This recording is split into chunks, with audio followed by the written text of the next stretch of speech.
right, the introduction today is going to be short. Obviously, going to be cutting beans. They did a complete 180 overnight. It stayed breezy. We never got a dew. It stayed warm. The sun came out right first thing this morning. It warmed right up. We had breeze basically right through. They're rattling in the pods. They're cracking when you bite them. I've been looking forward to getting this field cut because A, the beans look amazing, and B, this is one of the fields I rolled. Although with the murder that I'm about to commit with how bad this field's gonna get rutted up because of all the wet spots standing full of water, and the rolling part ain't gonna matter much. But probably not gonna be a whole lot of video from outside the cab today, because today is all gonna be about getting as much done as I can before the rain comes tomorrow. So with that being said, I didn't even bring a moisture tester with me. I don't care at this point. We're gonna cut a load, take it in, and go from there. Like I say, they should be well on. We're good. I'm positive. Luckily, Dad's working from home this afternoon, so when he gets close, he's gonna come over, start driving truck for me. So anyway, let's get done what we can get done.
This is terrible, but it's got to come off because it's only going to get worse from here. So it's what it is at this point.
take me almost 2.5, 3 hours to fill that truck in beans this good, but God, I'm slogging through a lot of shit.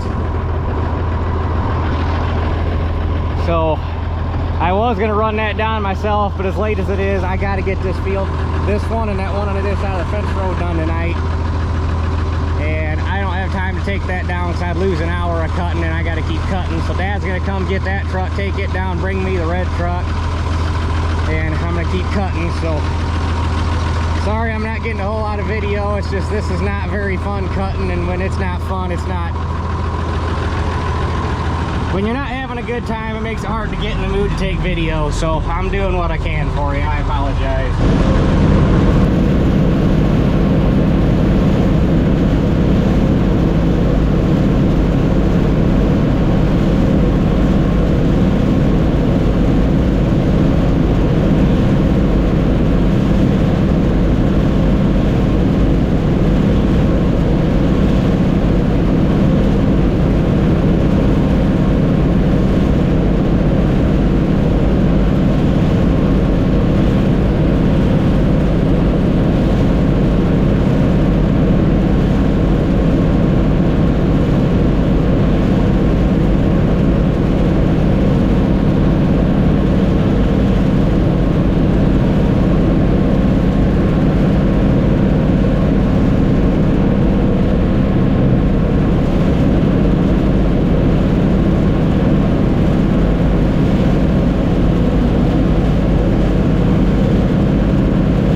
2 truckloads, and Dad's truck's not even a full load. I could probably get another 20, 30 bushel on there. It's ridiculous. I gotta sit down for a minute. I don't know how high my blood pressure went doing that, but my God, I was starting to get the shakes. And I'm still not done. Of the 14 acres that was over here, I bet I got 3 left in this field, and I went over on the other side of the fence line and tried to open the other field up, and it's wetter than this one. So I got like 3/4 of a hopper off of that. So there's probably about 3.5 acres over there. So somewhere around 6.5 acres left here out of 14. Normally this is like a 3-hour job. But I'm gonna call Dad, have him come get this truck. And I'm gonna head for home. There's one little 2-acre piece in town on the way home that I should be able to get over with relatively few issues. So I think I'm going to try to do that, and I'll have Dad bring my truck for that, so we'll see how it works out. All right, let's see if we can get one field all the way done tonight.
some wheat out here before the end of the week. We'll have to see how things end up, but I'm calling it for the night. That's enough fun for one day. Run this thing home, get the head off it, get it back in the barn before the weather changes on me.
Time to go dark. I can see because of the glow of the camera, but you guys can't see anything. If I scream in agony and you hear a loud thump, somebody send help. Okay, the light is there, and the auger wagon's there, and the 66 is here. And the T is there, and the drill is there. Not that you guys could see any of this, which means the door is over here. So anyhow, I had really hoped to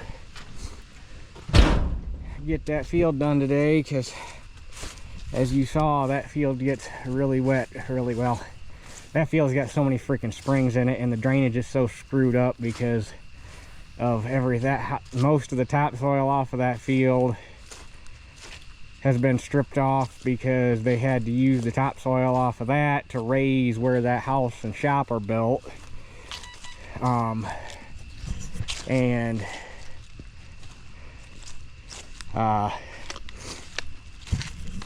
So there's that, and then there's a boat buried out there somewhere, and there's like half a dozen garden tractors buried out there somewhere, and not to mention all the springs that are out there. That field is,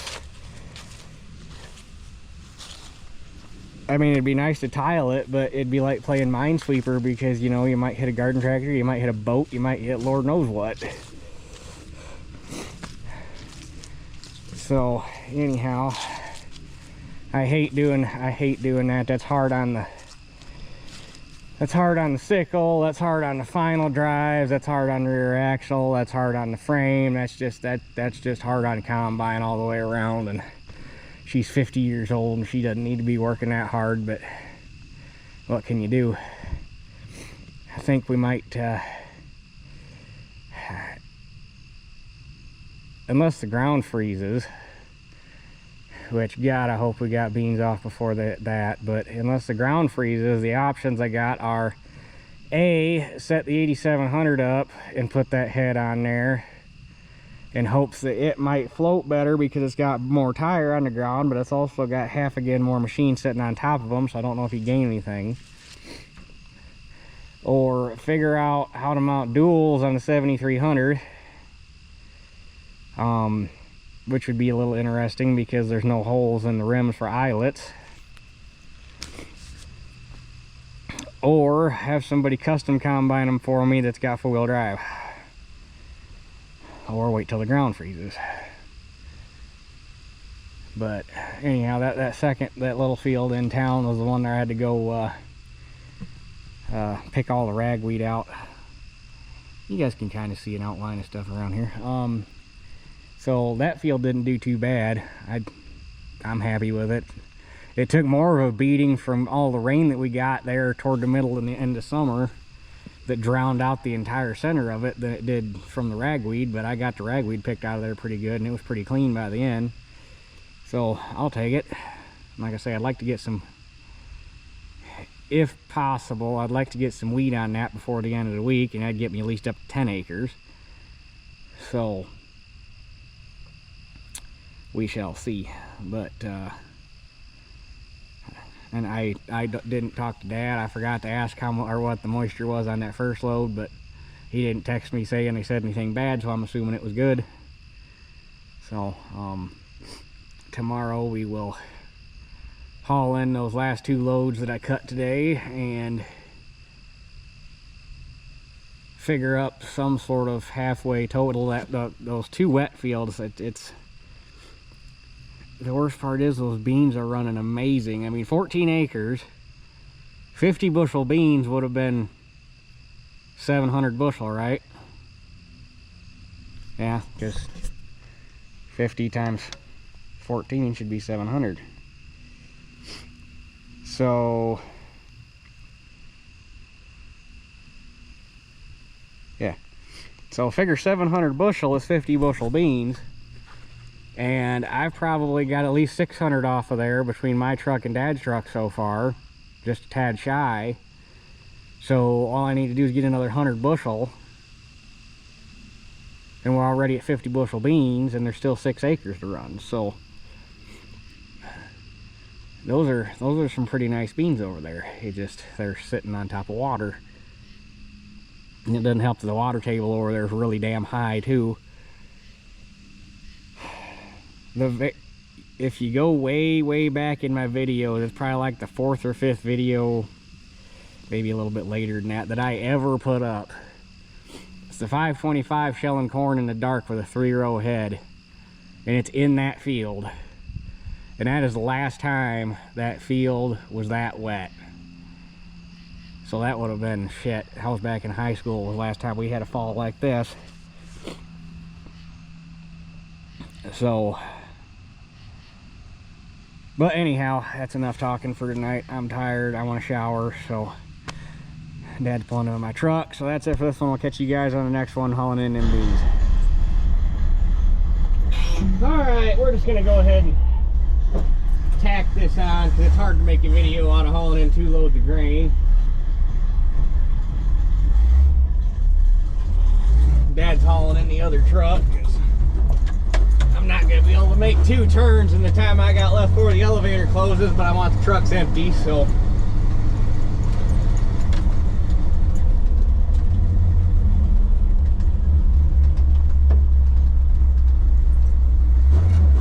the first load he hauled in yesterday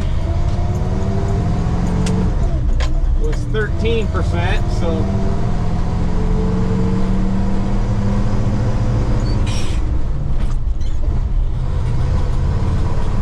they were actually really nice beans. Just a shame you gotta work so hard to get to them.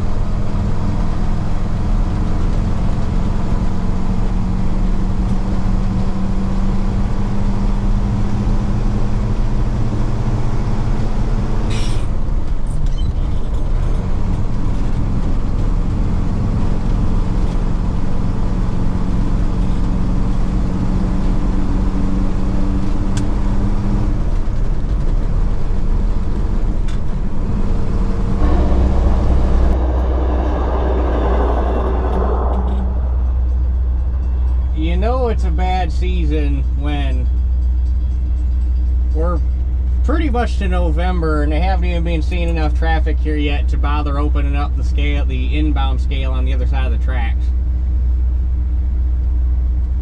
It's not good.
Chit. All right, spot fill. Yep. Yep, thank you.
All right, so real quick, we'll do the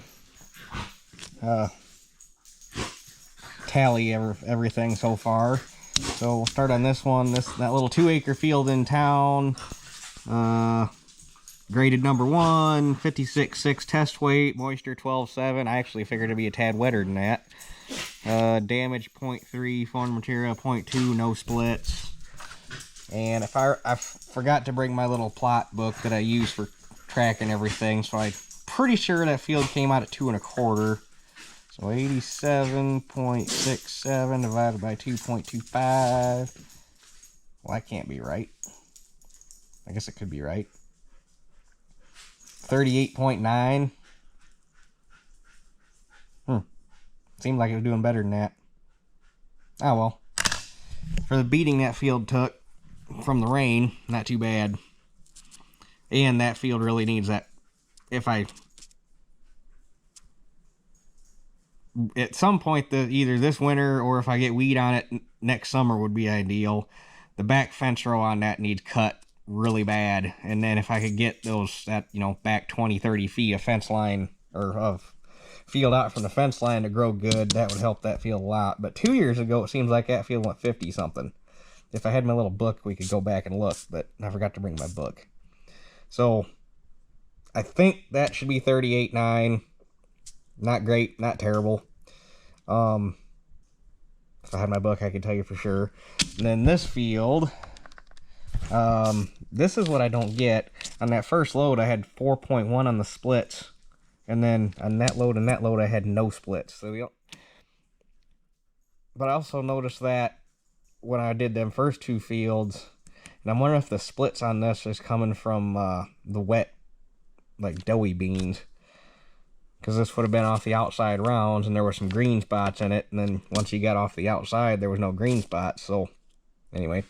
57.7 test weight on the first load, 57 on the second load, 13.1 moisture on the first load, 12.2 on the second load, 0.1 damage, or sorry, 0.2 damage on both of them, 0.1 foreign material on both of them, and then for some reason 4.1 on the splits.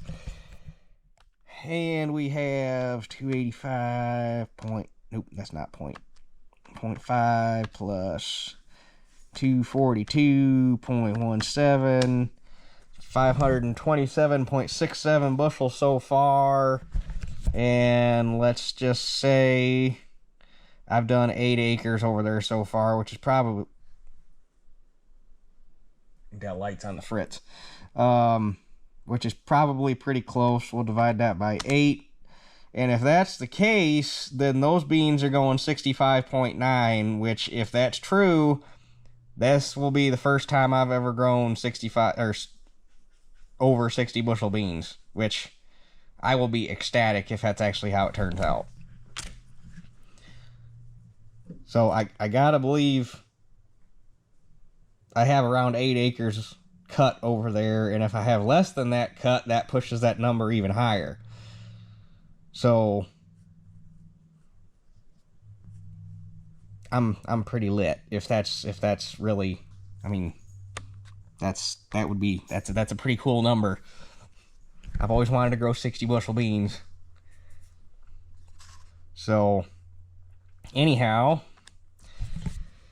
just got to figure out how to get the rest of them. I think I'm going to look for some, even if I got to drill some holes in the front rims to get the eyelets on there, I think I'm going to look for a set of clamp-on duals for 7300. Because I got at least one other field where I'm going to need them. So if I can find some 18.426s or some 14.926s clamp-ons, even if it's just rims, and I can put the old 18.4s that were on it on rims because they'd work for duals, because really all you need is the flotation. And that being said, that field right there where we were at will get so bad that you can't walk across it. It's just that's the way that ground lays over there. But anyhow, we'll cross that bridge when we get to it. So with that being said, that's it for this one. We'll catch you guys on the next one, whatever that may be.